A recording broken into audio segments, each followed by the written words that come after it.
Alrighty, it's 6 o'clock, and I'd like to call our County Commissioners meeting to order of April the 5th, 2021. I asked Cecil Perry if he would give us the pledge, and I'll be giving the invitation. It is, Heavenly Father, as we assemble this evening to conduct the business of Pasquotank County, we need to be mindful of those who are having health issues, those who've lost loved ones to this deadly disease of COVID, and those that have recovered. However, we still have our minds deep and heavy on those that are going through these terrible times. We also need to pray for those that are men and women that are fighting for our freedoms, those on foreign soils in our own country, and members along the border who are having to deal with all the immigrants that are coming to our country and to our borders. Also, I ask this in your name. Amen. Everybody stand. And as I've heard repeated, we'll give the pledge for the greatest country in the world.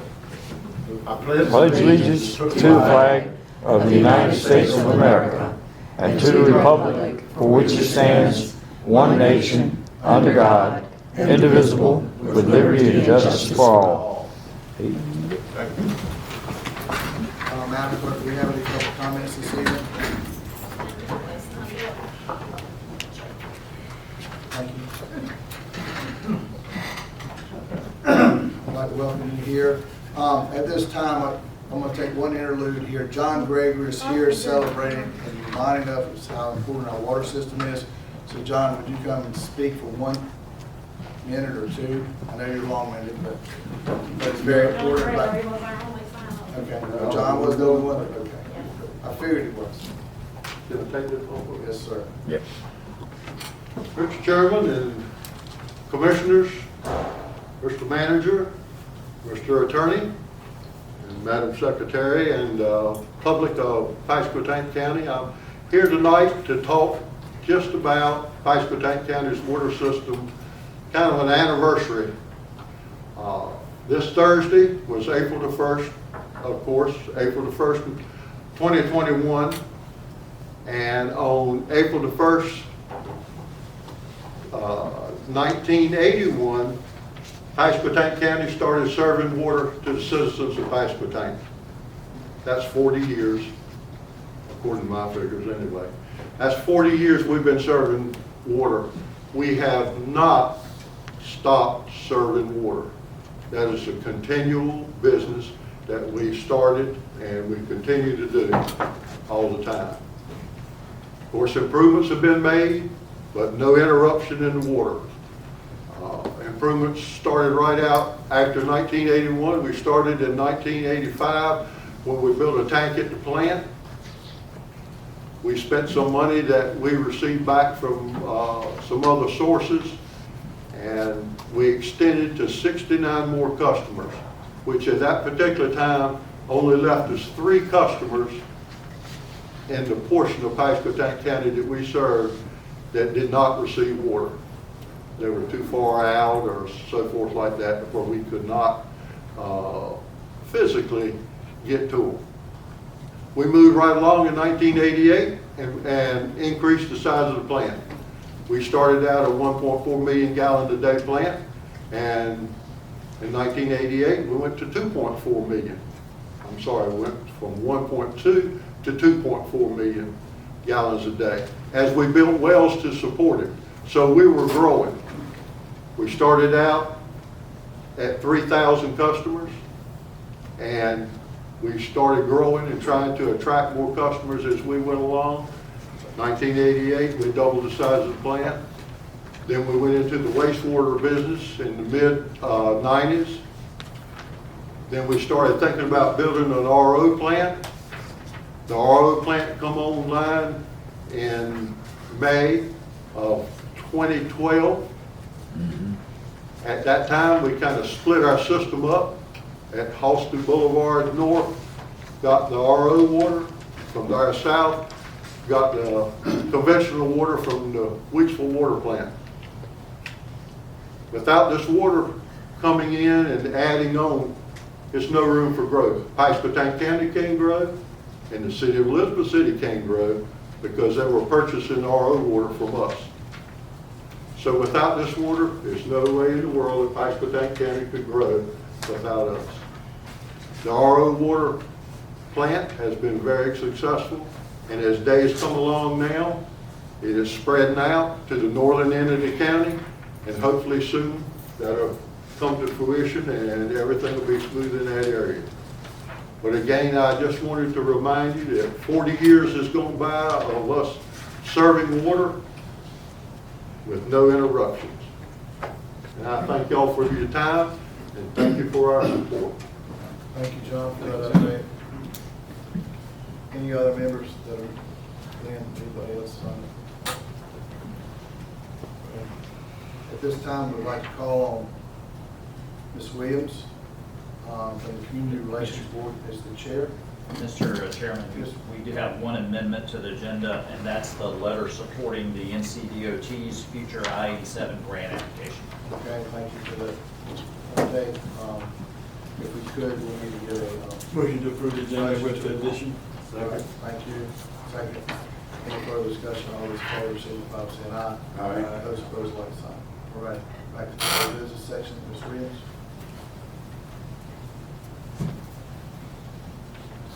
This is the same item that came before us last month, is that correct? Yes, and I'm sharing some additional information. Andrew, pull your best. People can hear you better. Pull it down. Okay, for the record, my name is Dr. Andrea Williams. I am the chair of the Community Relations Commission for Elizabeth City and Pasquotank County. Commissioner Griffin, I want to share some information with you. This is information about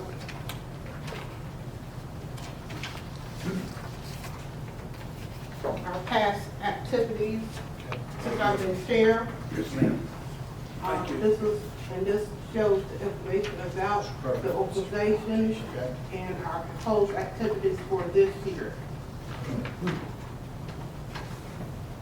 And I'll kind of summarize that for everyone else. Thank you. What we'll do is we'll get a copy of this and get the clerk to send it out to the rest of the members. Thank you. The reason that I'm here this evening is because I want to kind of clarify the request that we submitted.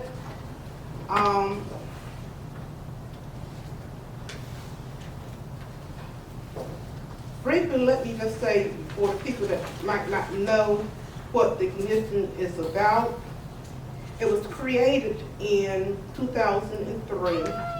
The purpose of the commission was to promote equal treatment among all individuals, to discourage discrimination based on race, color, religion, sex, national origin, age, discrimination, disability, family status, veteran status. And we were trying to make sure that we are trying to create a productive, creative capacities to promote harmony and equal opportunities among people. I became chair of the commission last year. And at that time, the membership of the commission was probably about 2 or 3 people. Normally, we would have at least 15 people. So over that period of time to now, we have tried to work hard to build our membership on the commission. Last year, we partnered with Elizabeth City State, and we had a series of meetings and activities with various organizations within the county. The document that I shared with Commissioner Griffin outlines the partners and whatnot that we did have. In summary, we had a series of civic conversations with various groups, a series of workshops and dinners with various groups as well, in terms of trying to get a better insight on the needs of the community and areas that people need help with. The reason that I am before you again is that in addressing some of the concerns and where we were here with the county, and in the middle of the crisis that we are all facing, we had identified several things that we wanted to do. Among those included looking at various organizations that had a need. Second is to look at individuals, particular first responders and essential workers.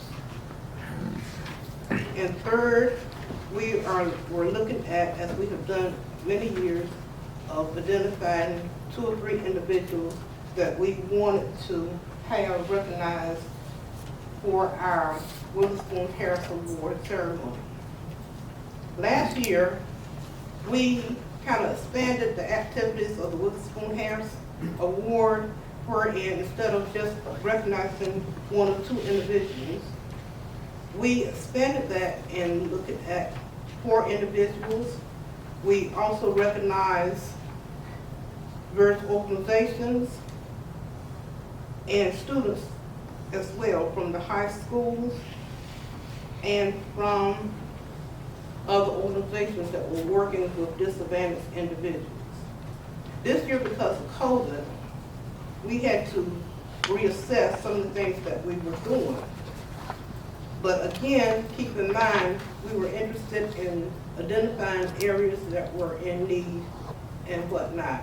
So the request, making a long story short, one of the requests that we submitted was within our allocation from the county, is that we had identified 2 primary areas that were in need. The first one was the food bank, and second was a program that works with the homeless with the public schools. The name of the program is the McKinley Venture Homeless Program. And it's really a grant, but some of the funds that they do get do not address all the needs of the children and families in the area. So looking at the proposal that we have for 2021, wherein we had stated that we wanted to address the needs and concerns of our first responders and educators, the need for giving information for residents on the impact of utilities, and that we would want to work with community agencies, departments, and partners to address various needs. So with that statement that we had, we said that we wanted to look at these 2 organizations initially. Again, the food bank and the program, the McKinley program. Now, instead of giving money directly to the McKinley program, we felt that it was better to run this through the foundation. We didn't want to get into a situation that we would be giving resources to individuals and whatnot. And we would like the foundation to run that program, and with the public schools, they would then identify those individuals that would need help. So we would not be involved in giving things to people individually. So I'm coming back before you to address that. Even though we did have this in our overall view plan for 2021, I wanted to share that information with you for your reconsideration. Second, because of COVID, we had to kind of readdress some of the things that we had planned to do, but still keeping within our scope and nature of what we have proposed for 2021. On May 24th, we have been working with the city, and we hope that the county will join us with this, because since we've had the virus and whatnot going on, we haven't had a holistic, I guess what I'll call a day of remembrance or a prayer, or, but we are working with the city for that on May 24th at their council meeting. And we hope that Commissioner Griffin or his appointee will be a part of this remembrance program that we are planning to have. On May 28th, trying to get back to what we normally do with the Witherspoon Harris Award, we are again identifying first responders from the county and the city, and essential workers. And we've got a list of different departments from the city. We'll hope to get the same information from the county, so we can identify those individuals, because we want to recognize these people that have played a major part in helping us to really kind of cope with what we've been going through this year. Also, we have identified 4 individuals for the Witherspoon Harris Award, wherein we recognize individuals. I won't share tonight who they are because we haven't told them directly yet, but except for one, and that's Judge Cole. So this is where we're kind of keeping with what we have planned to do, but I just want to kind of give some clarification for individuals who might not have been aware of the role of what we have done since the last year. So I hope that we can have reconsideration for our request. It's not a allocation to someone else, but this is part of what we are trying to identify, areas, departments that were in need, but also we are planning to identify residents that have made an impact, and those type of residents who were first responders and essential workers. We will be having that program on the 28th at Parks and Recreation. Instead of having a formal dinner, we will be having gift cards and certificates for those individuals from restaurants. So because of COVID, we can't have a sit-down dinner. So that's the direction that we're going into. But the food bank and the program for the homeless, this is where we were trying to get that initial funding for that phase. And everything else will be done in May. Thank you. Does anyone have any questions? I'll go around the room. Dr. Sterrett, do you have any comments? Any comments on this? Yes. Go ahead. This whole thing came about and started when I first came on as an appointee to help this organization. And the question was, we'd like to spend $500 doing this and $300 doing that. My question was, do you have the money? And the answer was yes. I said, well, I don't see why not, but let me look at your bylaws, okay? And I did. And you've heard all this before, one time ago, 3 months ago. Treasurer. The treasurer shall be elected at a regular meeting in April to serve a 2-year term beginning May 1. So you're due to re-elect or elect a new person as the treasurer this month. Yes. And the duties of the treasurer shall be responsible for keeping the financial records of the commission and making such expenditures as authorized by the commission. So, you went through the process and asked to do this, and there was a second to the motion, there was discussion on the motion, and then the motion passed, okay?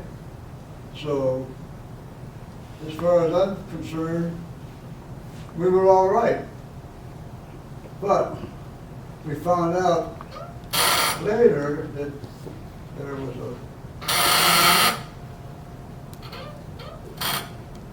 a rule or an authorization or a policy or whatever that needed to be addressed in order for this to happen. So that's when it all stopped. And that's where we are.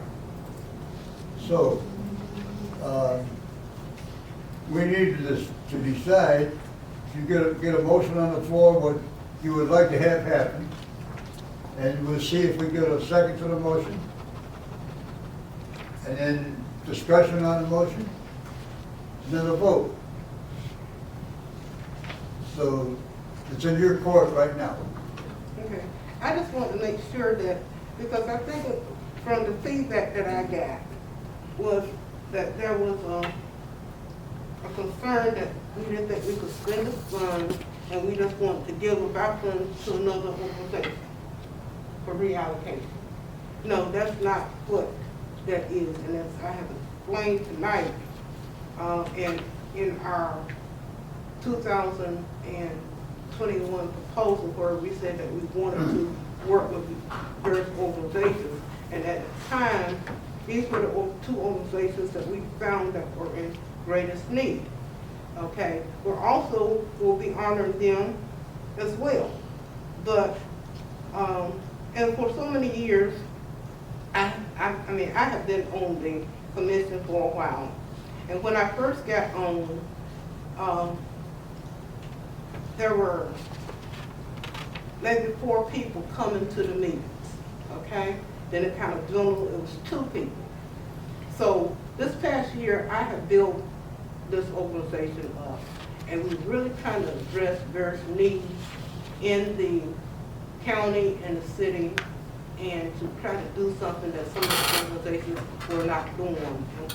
I believe our chairman would like to know, what is your motion? I don't know if I can make a motion, but There's no recommendation. One second. There's no motion right now on the floor. There's a recommendation or a request to use monies from the CRC fund to support the request of the food bank and the McKinley-Vento program.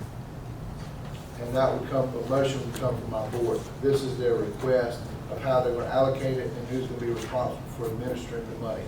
The foundation is going to do the homeless McKinley-Vento program, and the food bank will be doing their program. If I'm not mistaken, that's that's how I correct. interpret And I your talked with the comments. superintendent about that, because again, we did not want to get into a situation that we were giving funds directly to individuals, but because of the need, and because this is one of the things that we said that we want to try to do, is to help address some of the needs in the community. Let's go around, let's finish with the rest of the members. Sean? Thank you, Mr. Chairman. I first want to say thank you for Dr. Williams for coming and presenting to us tonight. I believe that the Community Relations Commission is an important organization with an important mission.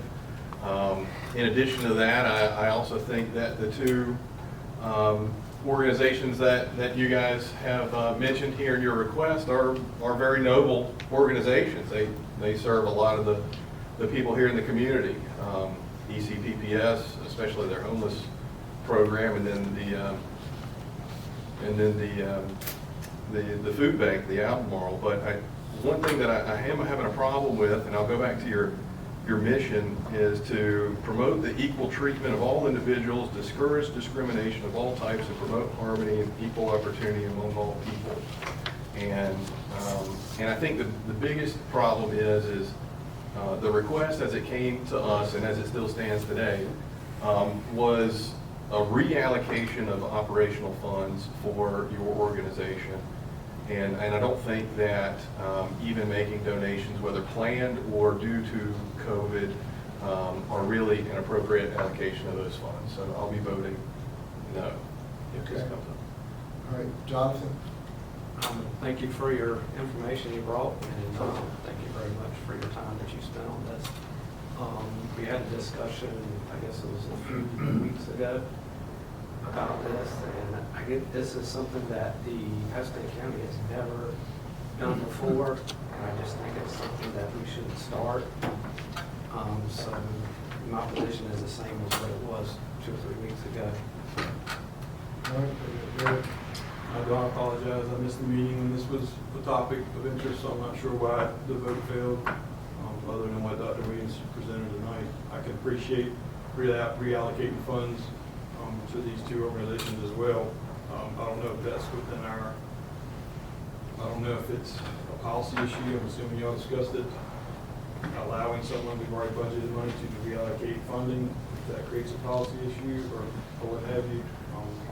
I don't have a particular issue either way, other than, it's $800.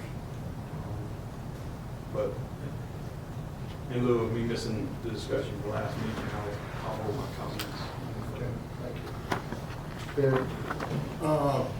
I think when John and John organized this organization, John Kitchen and John Bell, who happened to be the mayor, I was a part of the organization in the very beginning.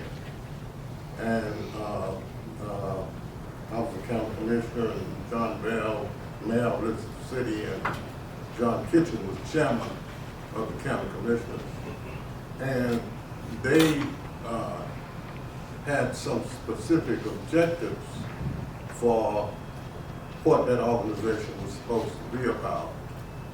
And I heard from the three of you pretty much, I guess you were saying basically that the mission of the organization should be basically considered. So, I look forward to seeing that organization excel, but I understand exactly what pretty much the three of you said about, whether or not to allow the allocation of the money from one party to another. So right now, I support the organization 100%, but I just leave it up to us to make a decision about whether it can be allocated from one fund when they already have the fund to use for that particular reason. Because homeless and so forth, all good reasons. There's no question about that. Okay. Mr. Jordan? So just to be clear, I need that.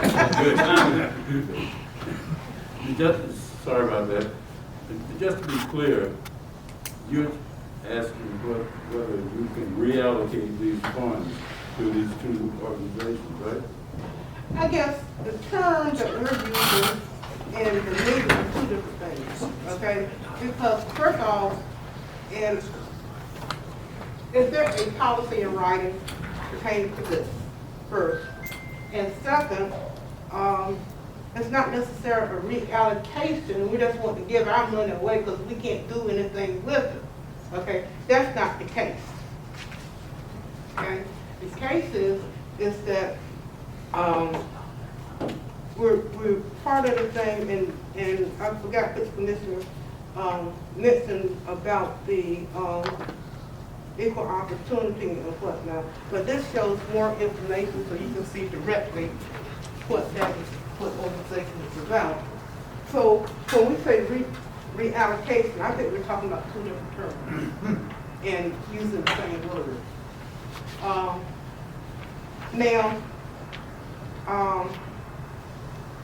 And again, is there a policy written that once an organization is awarded funding, that they could not use funds that they have in dealing with the operations that they have in the plan of action that has been submitted? So you think it's justified, based on the purpose of your organization, to give these funds to these two different organizations? I'm just trying to be clear, that's all. Well, I guess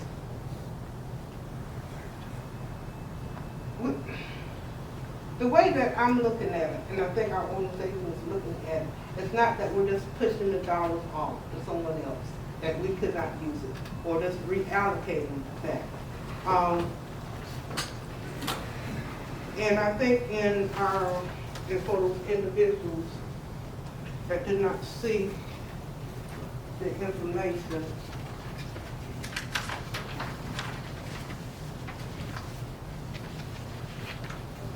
wherein we said we would try to address the various needs of various departments. We wanted to work with educators and whatnot. So this was in our plan of action that we submitted along with our budget request for 2021. Okay? So I don't know how else to address that. I think we're looking at it two different ways, but either way, again, in writing,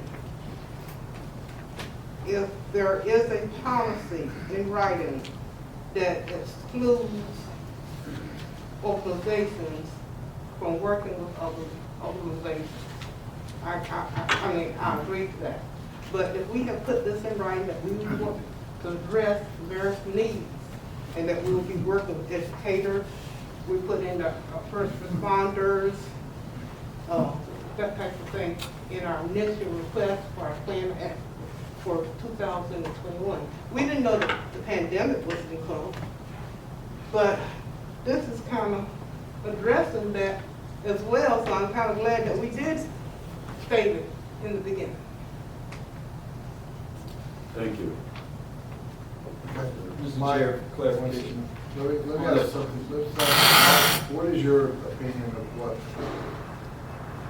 on the side of where we are with the business side? I'll have to defer to the manager and finance officer on this one. Okay, Marty?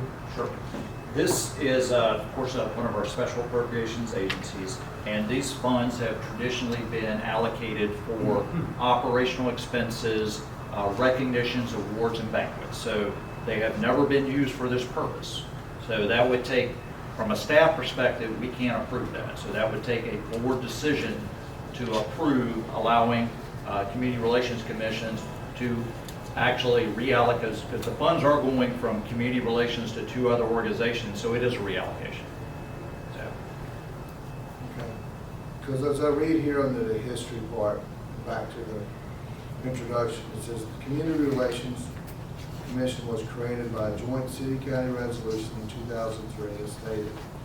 The purpose of the commission is to promote the equal treatment of all individuals, to discourage discrimination based on race, color, religion, sex, national origin, age, disability, family status, veteran status, and to promote each person's lawful interest in their personal dignity so as to make available for their full, productive, and creative capacities, and to promote harmony and equal opportunity among all people. All right, Barry, would like to start with that. Well, Dr. Williams, I think you know this board, and I mean, you and I served together on several boards. We don't want to split hairs, but we don't want to set a precedent either that would create an opportunity for it to become reoccurring for other groups based on how or the budget is given based on the request. And if we go outside of those lines, then it creates kind of a new playing field. And I don't know what the budget was. Like you said, the pandemic probably changed what you submitted. You were going to use the funding for, and the pandemic changed the direction of that board, I'm assuming, which gives you the opportunity to do this. Well, in general, and Carolyn Griffin, that last paragraph for on our 2021 plan, I think we had that before for you. We said that we would want to work with the educators, and did you see that? Yes, ma'am. Okay. So that, I mean. I guess just to finish with, I guess if this were an opportunity where you, as the CRC, decided you felt like in the scope of your mission it was to grant in this case, awards or what have you, whatever you want to identify it as, to certain organizations, if that were open for those organizations to request it, and then you guys dive into that and decide whom from the request rather than deciding. Does that make sense?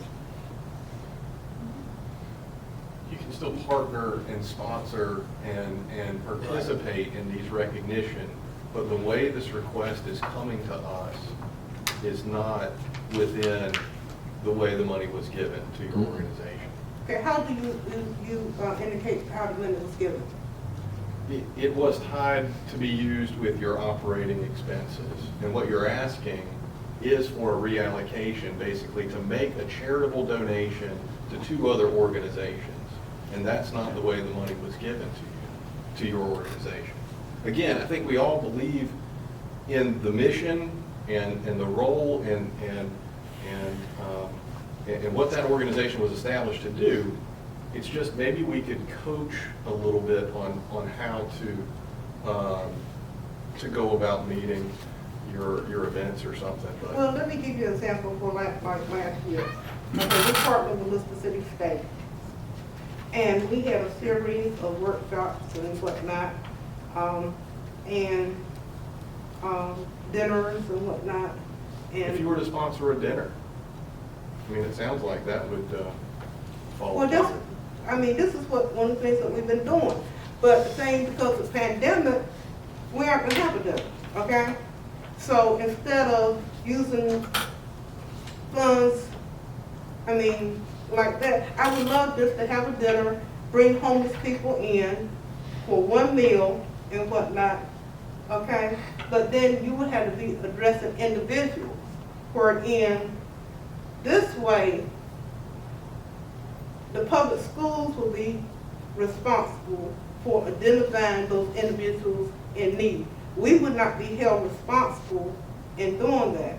Now, if you're suggesting that, okay, we'll be able to use the funds and for the homeless, and instead of having a dinner, I can give them a gift card to go to parties, to get 50 million gift cards, because we aren't going to have any dinners. We can't do it with the pandemic. Okay? And this is what we're planning to do on the 28th in identifying the groups that I talked about. We will be having gift cards from the various restaurants and whatnot. So in terms of having a dinner and spending what we did last year, we're doing that, and we'll be still giving certificates and whatnot. Dr. Williams, can I have a thought? What if you were to delay this whole and let some of the COVID and the necessity and the size of the meetings start relaxing as the summer goes along, and maybe schedule something for the fall where you can do this and have more of a community type of sponsored event by the CRC, and not right now? Why do you have to do it now? Well, we're still planning to do the activity. We understand, but if you delay this to where things are a little bit easier for the community to get around, and you can do the sponsorization, would that not be better than trying to make something happen now? That'll be fine, but we still will be addressing the problem with the food bank and the homeless situation. But however, let me finish. If the food bank needs money, they come to the commissioners and ask for a donation or contribution from the county. If the McKinley Vento group needs to go to the school system's going to come and ask us to support a program which would come through their allocation. So the thing that the board is concerned about is taking funds in which, as we stated, are for community activities, sponsored programs, community awareness, and public awareness for relations, but you're taking your funds that could be expended more into those activities that you have addressed earlier, and then you could do this at a later date. And then you're meeting your mission and your goal. Doing it right now, as you can see, the members of the board that have some concerns about making this happen. I mean, adjusting how the funding is being done. I mean, it seems like there's some principal issues on how you get into your funds. I mean, we're not trying to stop you from what you're doing. We just want you to do it and have a safe sponsored event. So, I mean, Mike, do we need to have I mean, it's here for a vote, it's here for an action. I think Mr. Perry has one statement. Would it be easier to ask if the Board of Commissioners will evaluate the possibility of doing the two things that you mentioned and leave it to the board to vote on it, and you still have your $1,500 to try to bring in a speaker and do other kinds of things to help develop community Okay. relations. Yeah. Would that be easier? And I think We can continue to do the things that we've already planned in working with our organizations and addressing the needs and whatnot. And again, because we will be using funds for our dinner, for our gift cards. We will not be having a dinner. So, so we're planning to go and do that. And I hope that, considerations with this commission will be for the needs of the community, for the food bank and the homeless. And this is one of the reasons, because of our various meetings, this is one of the most outstanding needs with the organizations that we've been working with. And we wanted to address that. Formally, I just felt that I needed to bring this before the commission. And as you can see in the meeting, I indicated to my members that I would bring that. And I can understand people looking at it as this allocation that we just wanted to go and give some money. And I think we're looking at it two different ways. But I hope that in your appropriations for next year, and that the food bank and this group homeless or the foundation does come before you, that you will recognize there is a need in the county for this as well. And the other, one more other thing that came up, because a lot of people don't know, and I hope that maybe with additional funding that the county did get, that there'll be some way that meetings of the commission, of the commissioners could be televised so people can see exactly what is going on, so we could be a little bit more transparent, so that we would not necessarily have to go on someone's website to see the operation. Thank you very much. Thank you. That's a question on the time of the program. Just a question on, you said May 24th, I said city council, I said 7 p.m. meeting, correct? We'll be doing it at their financial planning meeting. And that will be the time that Chief Buffalo, Mayor Parker, I forgot. Yes, okay, but that's the earlier meeting before the 7 o'clock meeting. And we want to kind of recognize, because that hasn't been done with the county as a whole or with the city, and recognizing the loss that we've had. So we want to kind of do something formally that way. And then on the 28th. Well, it's just what time, excuse me for cutting you off. Yes. On the 28th, what time is that program? That program will begin at 4. Thank you. At the, and I will send further information to each one of you to invite you to that as well. Thank you, sir. So is there any action that we need to take on this right now, or do we delay action until they come forward, which is really no action to be taken? We voted on it at the last meeting and it did not pass. So we move this forward, or how do we move this? Indeed, they have a motion. Not a motion, you don't need to do anything. Like, Yeah, that's right, yeah. So, Mike, Yeah, options, 3 options, that was what I'm saying. So if we don't have any motion, we're going to move on to the next item. Okay? You want to excuse yourself? Okay, You ready for a motion? If you'd like to make a motion, right now, there's no motion on the floor to move this forward. We'll leave it as it is. The only way we're gonna sell it, I mean, we've been back and forth a lot. I hear some good arguments, I see some other arguments over here. There's some people that haven't made any comments, and I'm not one of those, but anyways, I move that we authorize the group that Andrew Williams represents, which is the Community Relations Commission, to spend the $800 the way that they have suggested they would like to spend.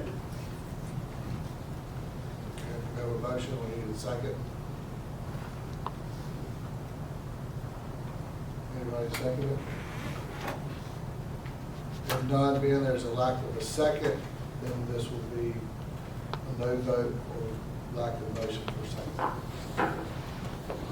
No vote. I'm sorry, what? There's no second to your motion, Yeah, okay. so we'll just move along to our next item. Then the motion is denied and it's settled. For right now, yes, sir. Okay. Let me just throw out a question for the future, down the line. Do we have a speaker ban law? What law? Huh? What's that? Speaker ban law. A speaker ban law? No, do we want? Speaker ban law from the 50s, McCarthy. North Carolina did away with that speaker ban law in the 50s. They were one of the first states to do that. But anyway, that's something else. All right. Thank you for your time, gentlemen. Thank you. Ladies. Any ladies here? There's a few in the back. Yeah, Andrea. And I thank you. I'm gonna have to depart, okay? Thank you.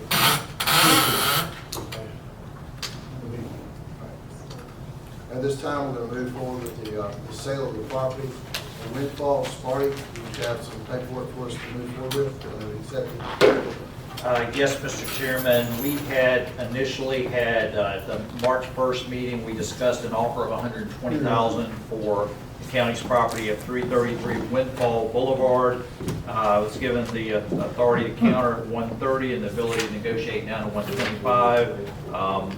The highest they would go up to was 123, so 123,000, which I pulled the board on that number, and I recommend formally accepting the $123,000 bid and advertising for upset bids. And if the board accepts the bid, you're going to need to adopt the attached resolution.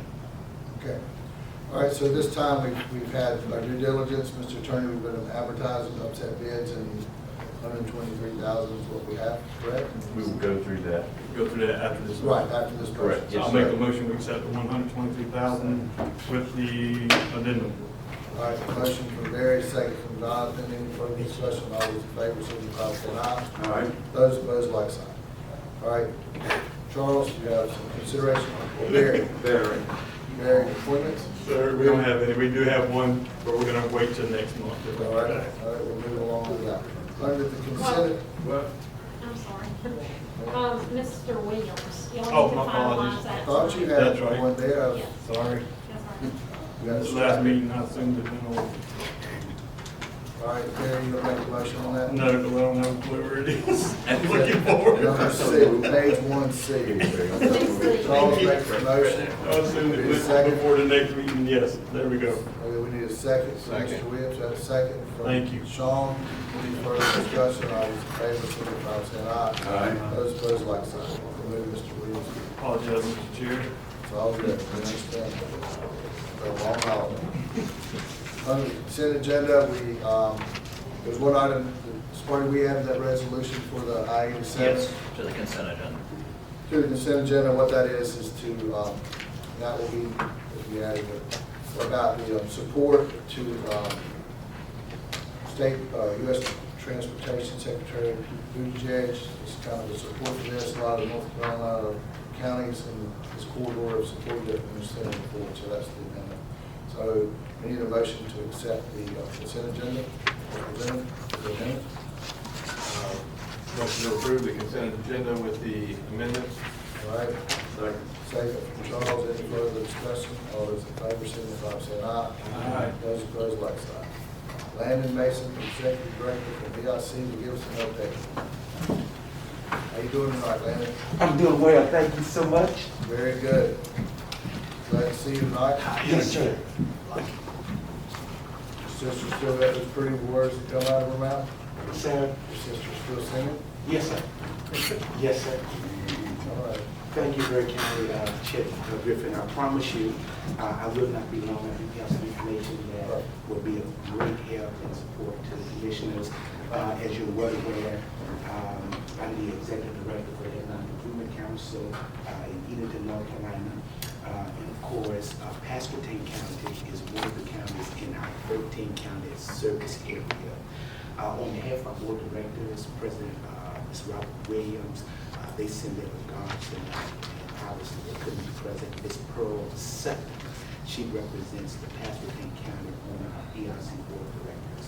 I do want to share just a little information that would really help bring some enlightenment to the work that we're doing here in Pasquotank County. Yes, sir. There you Yes, sir. go. Is that better? Is You that might have to better? hold it like a singer. Can I hold it? There you go. There you go. There you Okay, go. okay. We got you now. Oh, okay, I'm good now. I feel very comfortable. I really want to be but I do want you to be aware that there is approximately 16.1% of citizens here in Pasquotank County that lives in poverty. And so our mission and our mandate is to target those citizens in Pasquotank County that lives in poverty. How do we do that? We do that by offering 5 programs, and they're federally funded: Early Head Start, Weatherization, Section 8 Housing Choice Voucher Program, and a Community Services Block Grant Program. In that particular, in those particular programs, we spent fiscal year 1920 chair, we spent $3,915,736.62. I realize that we're working with COVID, and of course documents, of course, being passed out. I don't know what your protocols are, but I do have this available if you so desire. The breakdown, of course, is Head Start. In Head Start fiscal year 1920, we served 86 children here in Pasquotank County. That was a cumulative total of $791,837.26.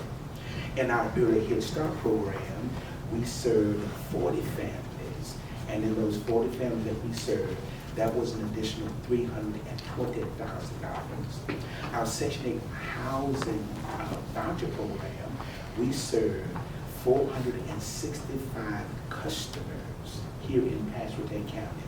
Keep in mind, our cumulative total here in Pasquotank is 465, but our cumulative total in the agency runs 1,145 families that we serve.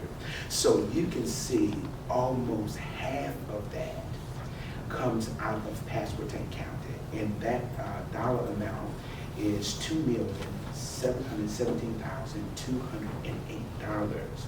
And then, of course, our Community Services Block Grant Program, we served a total of 9 customers, and that was at $41,396.50. Lastly, our weatherization program, we weatherized 14 homes here in Pasquotank. That cumulative total was $45,294.86, giving us a cumulative total of $3,915,736.62. All right, and so all of that are federal funds that comes out of the Edenton office that have empowered those particular citizens here in Pasquotank that are at or below the poverty guidelines. That's huge. It's huge tonight because the county commissioners did not have to worry about those 614 families that live here in Pasquotank about coming up with some kind of strategic plan on how are we going to meet the needs to actually tailor into that community of persons that are here in the county. And so we were privileged and we are honored to be able to serve, and I wanted to share that information with you just for enlightenment. Again, if you need the information, I have it through the COVID rules, and I understand your protocol. I brought enough copies, but if you need me to email that to you, I'll make sure, Commissioner, you get a copy. Matter of fact, You send it to me. I'll leave it right here, beautiful. And then last but not least, we are super excited. I mean, excited about May 25th. May 25th, we are partnering the North Carolina Community Action Association. We are bringing to Perquimans County what we call a big pop-up tent event. It's people helping people. It's going to be about a minimum of 7 tents. What's going to happen in that particular event is that citizens will come through in the 13 counties, they will pop their trunk, and then we will pack it with products, things such as water, baby wipes, food products, and we're just honored that the Albemarle Regional Health Services, they are partnering with us because we're also going to be offering vaccines during that major event. It's going to be huge. We've done them across the state of North Carolina. We did it at the PNC Arena there in Raleigh. It was a major turnout. We served over 1,000 families in Raleigh. The event started at 10. People were in line 3:30 in the morning waiting on products. And this was just in January. Last week, I just left Statesville, and we did another pop-up tent event. And May, of course, we'll be here in the northeast part of the state. And then, of course, in July, we'll go out west.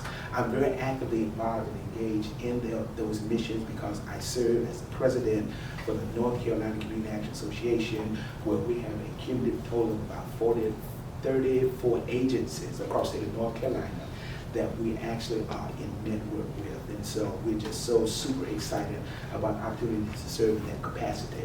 And so my last, not just the Albemarle, but Food Lion and Walmart, all of these community partners, they are joining in with us to be able to help make an impact with families that obviously have been impacted by COVID-19.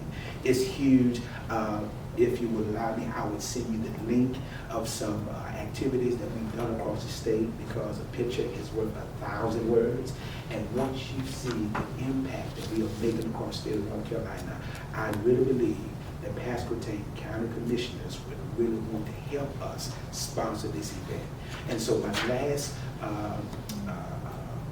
request, if you will, is that if the commissioners, anything that you can share to be able to help us to be able to pull this event off, any kind of monetary donation that you could perhaps share with the Economic Improvement Council, it would help us tremendously, and we can put on the flyer, we can put on our flyer that the Pasquotank County Commissioners is a sponsor to this event. Well, that concludes my presentation. Again, thank you so much. Yes, sir. Dr. Mason, what qualifies people to come to the tent event? Beautiful. Is there anything that qualifies them to be able to participate as far as a receiver of the benefits? Awesome. If it had not been for COVID, we would be more restricted, but because everybody is in COVID, obviously we'll open it up to everybody in the community. So if they come, we're not asking for no proof of income. We're not asking for your last 4 Social Security number. If you pull up, we're going to pack your trunk with water, food, PPE equipment. Just in Statesville, they had mineral water. In Raleigh, we had, I've never seen coconut water. I mean, who drinks coconut water? But we had it there at that event with a plethora of other products. I promise you, even volunteers, if you're interested in volunteering, you know, we're going to definitely, on the 25th, you just meet us there at 8 in the morning. I promise you, traffic is going to be, miles and miles away because people are going to get the word that here's an opportunity that they can receive products at no cost to them. I'm very careful, Chair, and I'm done, how we said this word free because it's costing somebody. I tell them it's at no cost to you. And so we want you to be aware of what's going on. We didn't want you to read into newspapers. We want to come and have this presentation and then give you an opportunity to partner with us so we can make a powerful impact within our communities. Where's it going to be at? Dr. It's Mason? going to be held at the Perkins County Rec Center. Perkins County Rec Center. And I promise you, when we send you the video, it's really amazing of the testimonies of how people have responded and how they've really been impacted by particular products. And it's not a hand out, it's a hand up, because people are experiencing some turbulent times here with COVID, and we want to be able to assist them and to serve them, because here in our community, Pasquotank, one of the leading counties, you talk about almost $4 million that we actually have inserted here with federal funds being able to make a difference. And so anything you can do, it would be most appreciative, and I will definitely leave the information here for the clerk. And I promise you, I vetted this, and none of this has been exposed to COVID. Thank you very much. Thank you, Dr. Mason. That's good information. Thank you very much. We appreciate you coming tonight and what you do for our community. Thank you very much. Yes, sir. Thank you. Thank you. Very good. At this time, budget amendments. Sherry, you have two. Yes, sir, Mr. Chairman. The first one is for the Sheriff's Department, and that is to increase revenue from insurance proceeds by $14,389, and to increase capital outlay for the same amount, and that's to appropriate funds so we can buy a replacement vehicle for the vehicle that was totaled. The second one is for cooperative extension. It's a state grant, and it's to increase revenue from state grants and increase the grant from the SHIP grant, which is the Senior Health Insurance Information Program. Okay, we have a recommendation from our staff for budget amendments. Any questions from Sherry for these amendments? Motion to approve as presented. Motion from Sean. We need a second. Second. Second from Barry. Any further discussion? All those in favor signify by saying aye. Aye. Those opposed, like sign.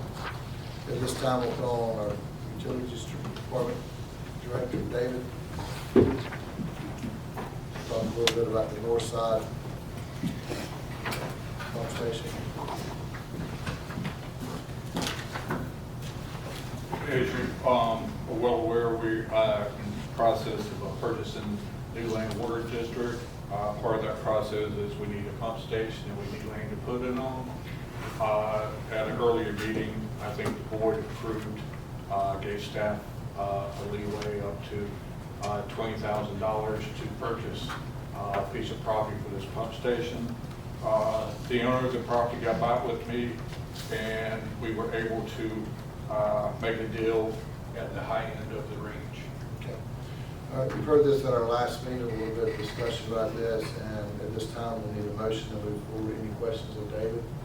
If none, we'll need a motion to move forward with the purchase of Clinton 270 Northside Road for $20,000 as agreed to by the board. So moved. We have a motion. Any second? Second. Second from Sean. Any further discussion about the purchase of this property for the pump station on the north end, on Northside Road, for new land? Any questions, Mark? Anything like that? All right, if none, all those in favor signify by saying aye. Aye. Those opposed, like sign. Sparty, new position request, grants coordinator and purchasing agent. I think this is something we've been talking about for 2 years. We're trying to move this forward. Yes, Where we Mr. are right now. Mr. Chairman, we discussed basically a combined position, grants coordinator, purchasing agent, in detail at the Commissioner's retreat. We don't have a need for two separate positions, but we definitely have the need for both functions. As a Tier 1 county, we're missing out on a considerable amount of grant funding. And then from a purchasing side, we're decentralized, department directors, myself, or involved in purchasing, which really we need to focus that centrally within one person. So this is really a position that will pay for itself, a much-needed position. I was going to put it in my recommended fiscal year 21-22 budget, but because of all of the pending $14.9 million worth of water projects, as well as a considerable amount of grant funding available in the recently passed American Rescue Act, I thought it would be prudent to go ahead and get this position approved. That way we could start the hiring process and get somebody on board July 1 rather than September or later. So I'd recommend approval to establish the position at a pay grade 23 with a salary range of $43,396 to $61,261. If this is approved by the board, we would also move human resources down to the first floor in the old tax office. This would make, we need a space because this position would be in part of the finance office. So. All right, very good. Any other questions for this position? Sean? Make a motion to approve the grants coordinator / purchasing agent position as presented. I wholeheartedly agree that we need something like this, and I'm glad to move it. Okay, we have a second from Mr. Perry. Any other questions? Jonathan, Barry, Charles? We're good. All right. I guess we have the forms. Yes, yes. And what we'll do is this would, if this position starts, it won't be much into this fiscal year. It'll probably be June 1st at the earliest, but we'll have the funding in the next fiscal year budget for it as well. Yes, and we've got that funding available. Yes. All right. We have a motion and a second. All those in favor signify by saying aye. Aye. Those opposed, like sign. I'd like to call on Ms. Rachel Haynes from the school. She has a request to distribute or transfer funds from one to projects that are needed. Chair Griffin, Vice Chair Jordan, Commissioners, good evening. As part of our initial capital request for this fiscal year, ECPPS requested $69,000 for what we call the J.C. Sawyer Drive project. This is the cut-through road between J.C. Sawyer and H.L. Trigg, known as Normal Drive. It's since been determined that this is a city road, and ECPPS will be working with the city on this project. We'd like to use those funds to support two existing projects, the Sheep Harney Elementary School window lintel repair and Central Elementary Drive. We'd like to request to use $21,462.42 of those funds towards the Sheep Harney window lintel repair and $47,537 to add to the Central Elementary School Drive project to be able to increase the scope of that project. That would bring the Central Elementary School project budget to $59,537. Okay. Any questions of Rachel and the school system's request? Anyone? We need a motion to approve the recommendation from the school system's reallocation of funds. Motion approved, Mr. Chair. Barry makes the motion, Sean seconds. Any other questions? On the table, Sean, any questions? No, you know what, I'm glad to see you guys shifting some funds around to some stuff you can work on or you know that are needs. Love to see more of it. Okay, Jonathan? Okay, Barry? Good. Susan? Charles? Okay. Thank you. Thank you. All those in favor? You voted, right? No, we didn't. No, we did. Okay, all those in favor signify by aye. Aye. Okay, opposed? Any those not in favor signify by saying aye. All right, motion passed. County managers report. Busy week last week, Sparty? No additional report, Mr. Chairman. Very good. County attorney's report. Thank you, Mr. Chairman. The NCACC's email that went out Thursday, I was reading that. There was something in there that was too late to really do a memo on this, but there's an action item. It's a Senate Bill 455 to decriminalize non-statutory offenses. It says contact your senator about that. That gives me a real concern as the county attorney because historically, 2-3 years ago, the General Assembly passed a law that said we want every local government in North Carolina to send us every ordinance you've got that's got a criminal penalty. And there's some, I guess, fever or concern up there that they don't like ordinances with criminal penalties. So there's a bill that's been filed in the Senate. I really would hate to see that tool go. It's taking a tool out of your toolbox that we don't abuse it. I've personally been involved in less than 5 and probably 18, 19 years. We do use it on things like the leash law, which I think is effective. And if you give somebody a civil ticket for violating the leash law, they're going to take that and throw it right in the wind. So I would like to see the board take a stance at that, whether it's tonight or if we bring back another, just to contact Senator Steinberg and say, you know, we don't want to lose that option with our ordinances. Mike, if you could write this number down, because I need you to investigate this too. Somebody sent this to me. It's Senate Bill DRS 15162 MQ 32A. Some of the municipalities throughout the state through the Builders Association is trying to change some of the fundamentals on affordable housing, actually in locations and communities. So we need to look at that to make sure we won't have any problem with that. Okay. That doesn't sound like a bill number. Could you forward that email to me or whatever contact you've got? I'll send it to you. Okay, thank you. And it has been filed. Okay. It was filed on March 24th, 2021. It's Senate Bill 349. That helps. Thank you. There you go. Sorry about that. That's all right. No problem. I just got an email on that the other day. It's relatively long. All right, Ron, ready? Sean? Thank you, Mr. Chairman. I have most of my meetings coming up next week, I believe. It's going to be the third week of the month, so I think that's when I need it day and night. So I'll have a much longer report then. I did appreciate the joint city-county meeting last week. I think there was some good information that we went over there. I appreciated hearing from Battle Vets and you know, the local health department and their efforts to combat the virus. I thought it was very interesting, his perspective on resetting our posture for the state of emergency. And I think he made some very valid points. I'd love for this board to take action and signal that that we're ready to take some action and to come out from under this state of emergency. There's maybe some misconceptions on what that means, what it doesn't mean, but I think it's a symbolic first step in moving the county forward. So I'll throw a motion out there. I'll make a motion to give a recommendation to the what is it? The emergency. It's the control. The emergency management control group for their next meeting to lift their state of emergency. And I'll put that in the form of a motion.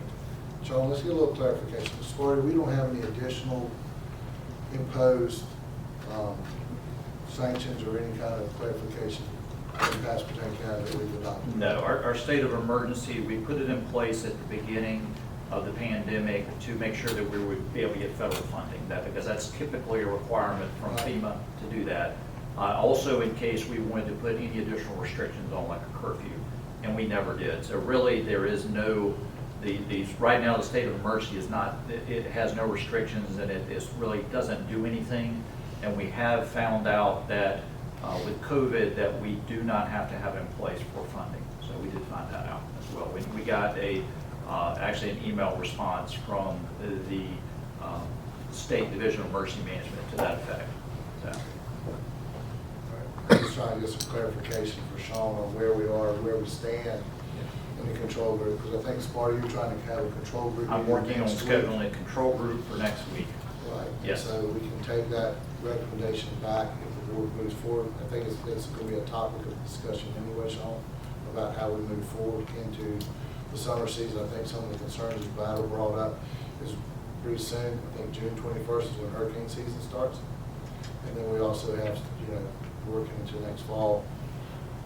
So I think, I don't know whether, I don't think you need a motion. I just think it's just something we'll have a discussion about at the next meeting on a response to that request, if you're okay with that. Okay with that? All right, Jonathan? I agree with Sean. I think it's, like Barry said, it's time to pull that thing off the shelf and put it back down on the ground. It's time to open up these businesses, state after state. If they're doing it, I think it's just a fact of the matter that we need to move forward from this. We need to help these business owners get them, get their funds coming back in. Include charities too, I had a meeting with Brad Gardner. He gave me a tour of the landfill, gave me some good information about the future of the landfill and what they're trying to do. I've got a EMS board meeting next week, so I'll bring back some information in the following week. Very What good. I've learned. And have you read about Florida Road, see what DOT I did? have not had a chance yet.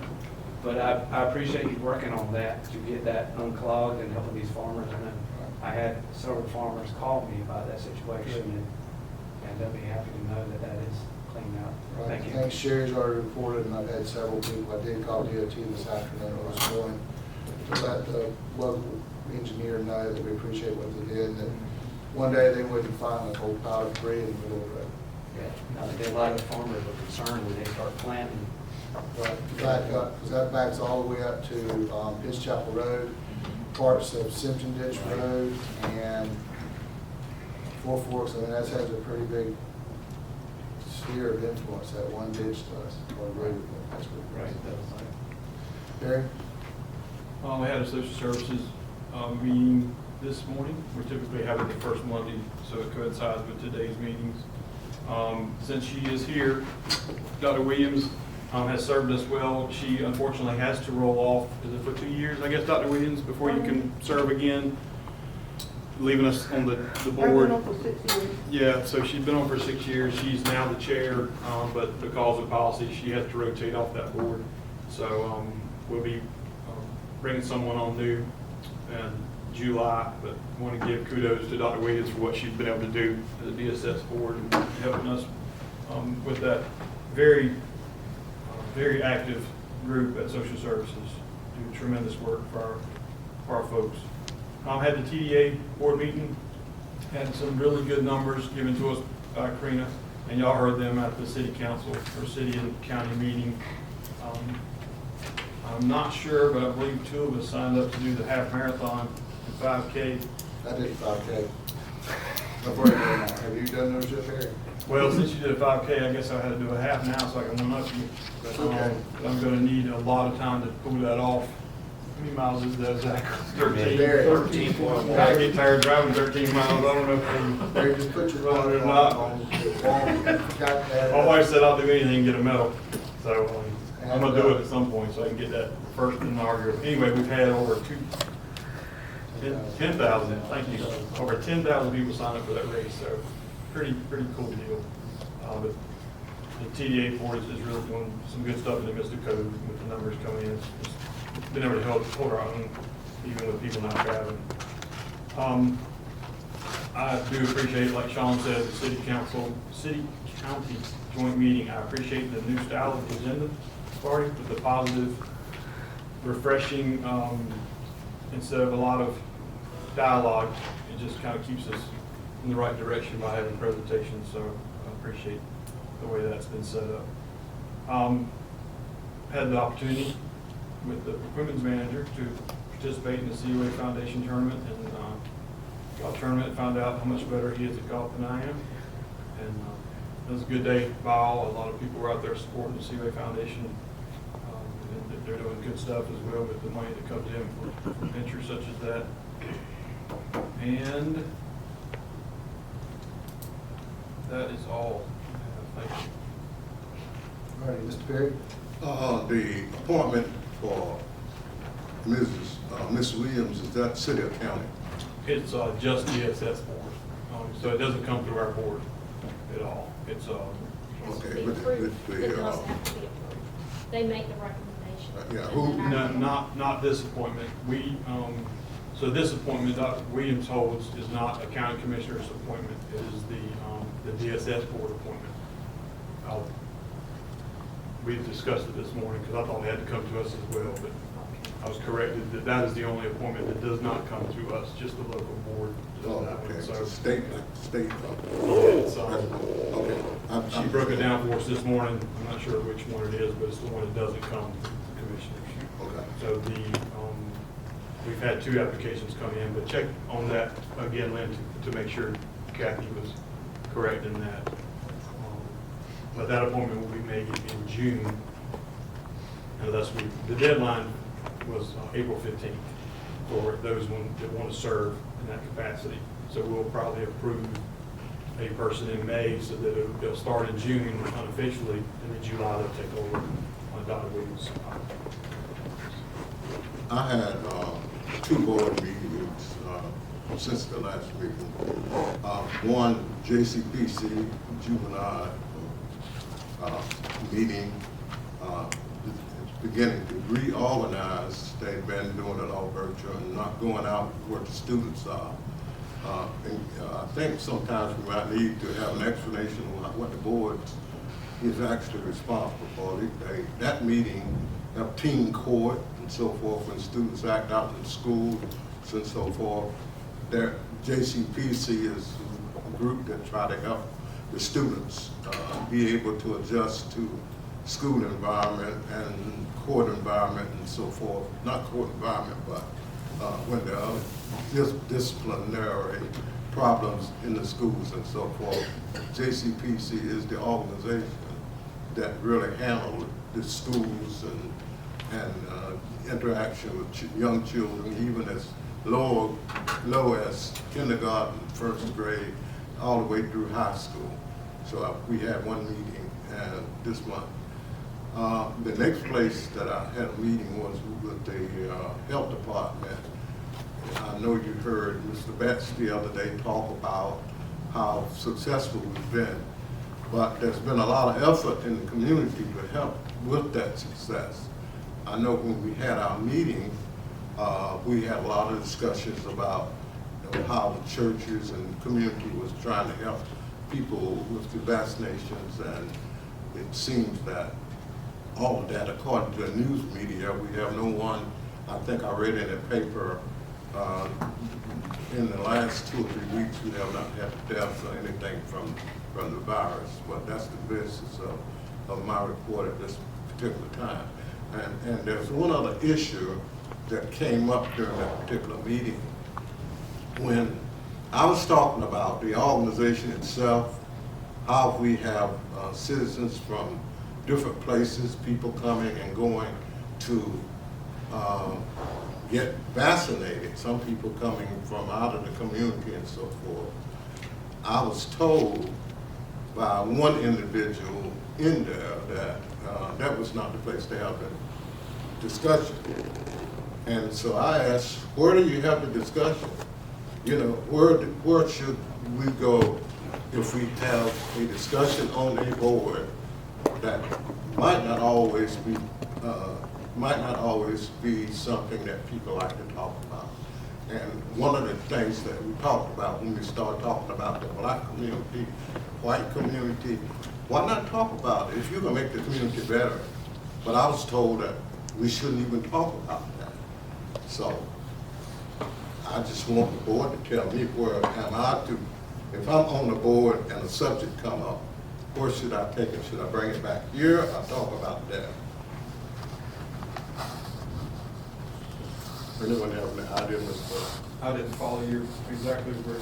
Well, I mean, I didn't follow you very well, Mr. Perry. I'm sorry. Were you talking about you? If I'm on the board and a subject that you might feel is sort of uncomfortable and we need to talk, should we talk at that board or should we come back here to discuss?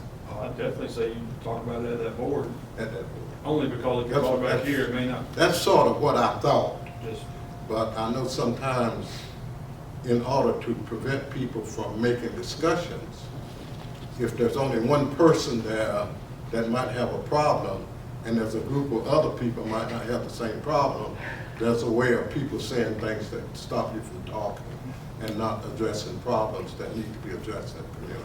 if you're a board member until someone calls for a question, that's your right to do, but. That's the end of my report. Oh, another thing. You drive on J.C. Sawyer school ground every day. A lot, maybe not every day. A lot. Yeah. Now, that driveway behind J.C. Sawyer It needs some school, help, yes. I live over there. Mm-hmm. You drive through mud holes? Every time I go down it. How do you go about? I have a big SUV and I still I know, I mean, You can lose it how from do the you end. address it? Shouldn't that be addressed? That's being addressed in what was just presented tonight. That's what Rachel asked to have money The for. city's addressing that. Yeah, the city and Oh, the I school. didn't see you back. Then they determined it was a city street, Rachel. Yeah, you little Sir, silly. so we'll be working with the city. Okay, We'll be working I with brought the it up, city. so Yes, you sir. will go back and say that I said it. Yes, sir. Thank you. My kids go to the school. Anything? Couple things. Attended the economic development meeting. Also, we had a jail board meeting. Things are going well at the jail as well as could be expected, I should say. And there haven't been any outbreaks, and that's been a real challenge at the jail because of the way the inmates, they're close together. But they've had a good year as far as keeping the pandemic out of the jail. I did attend a session of the Meals on Wheels. It was pretty nice. It took a couple hours to go around with one of the ladies, visiting several homes and providing meals for them. And I even got in a picture at a couple of the places. But it was nice, and it was informative as to what they have to do and how they are helping some of the citizens of our county that need the help. So that was a good visit. Also, I attended the Judge Cole celebration. We know that he was a judge in our county and other counties for a long, long time, and he did a tremendous job, and they had a big celebration for him. And of course, he received several rewards. And as far as soil and water, there's a lot of projects in the county right now as far as working on the water situation in the county. Because the weather's cleared up, they're working on a lot of those situations. And of course, some of them have completed, and from time to time, some of the neighbors, after it's completed, they really don't like what they see. And so you have to go back and spend some time with them and try to convince them how it is needed and how it was done. But I think a lot of the projects are going well. That's it. Very good, thank you. Last Saturday, I was along with Cecil and Charles and Bill Sterr. We attended Judge Cole's retirement. We read a proclamation in support of his efforts. He was also at that time issued or given the highest honor in North Carolina, the Order of the Long Pine, which is well deserved. So that was the city county meeting. Thanks staff. I mean, the meal was good. The agenda was to the point. It was more not a Q&A, but it was just more of information. And the presenters talked a little bit about their programs just as more of an education type instead of a actual manager back and forth of dialogue. It was more of a board understanding a little bit more about our community. This week, we read in the paper about the $7.1 million in CARES Act fund. I think Sparty's going to come before our board and put together a use fund or a planned fund. It's a 2-year funding cycle, if I'm not mistaken, of how we're going to best utilize that money.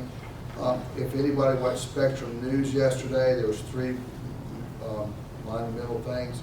You had Chancellor Kerry Dixon, who talked with the Chancellor from Western Carolina University, who talked about the NC Promise and the positive growth that they received out of it. And then you had Representative Zach Hawkins from Durham, who is an Elizabeth City State graduate, and NC Senate Danny Britt from Robeson County, who's the 3rd university that has the NC Promise program, all of which has seen growth in their activity and everything. But both of them spoke about the aviation program and the positive part that has happened with Elizabeth City State University. Another thing was in that same segment earlier that day, there was a notice of the $2.7 million for airport expansion, which is part of the NCDOT funding cycle for the ramp expansion that's being proposed, which is one of our support markets in our economic development community. Tourism growth, you heard about that last week. when March 1st hit, I think the floodgates opened, because if you go to Lowe's, you go to the grocery stores, you go right around the restaurants. I mean, people were out and about. I mean, I guess last year in COVID, everybody just, they stopped doing what they were doing, and now people have come out, and they're spending their time and their efforts in their businesses. What's that? Spending that check that you got. Yeah, probably two of them. Those. So, yeah, so, and Rachel, you said you were going back in school on the 15th? Well, we've been in school, What but are you April talking- 12th. and then April we 12th. get more students. And we'll go back to full-time, or those It's a Plan A type plan A? with Monday, Tuesday, Thursday, Friday. Monday through 4 days of school, okay. So that's still by choice, but it's still, they will be available for them. Also, the EDC has received 14 applications in which the review of those applicants has started. We're using the Courthouse law firm to assist the EDC in the screening, to doing the background checks, go through the whole process as we've done before. We did the same thing with Sparty. We've done that with a couple other agencies there, which is positive.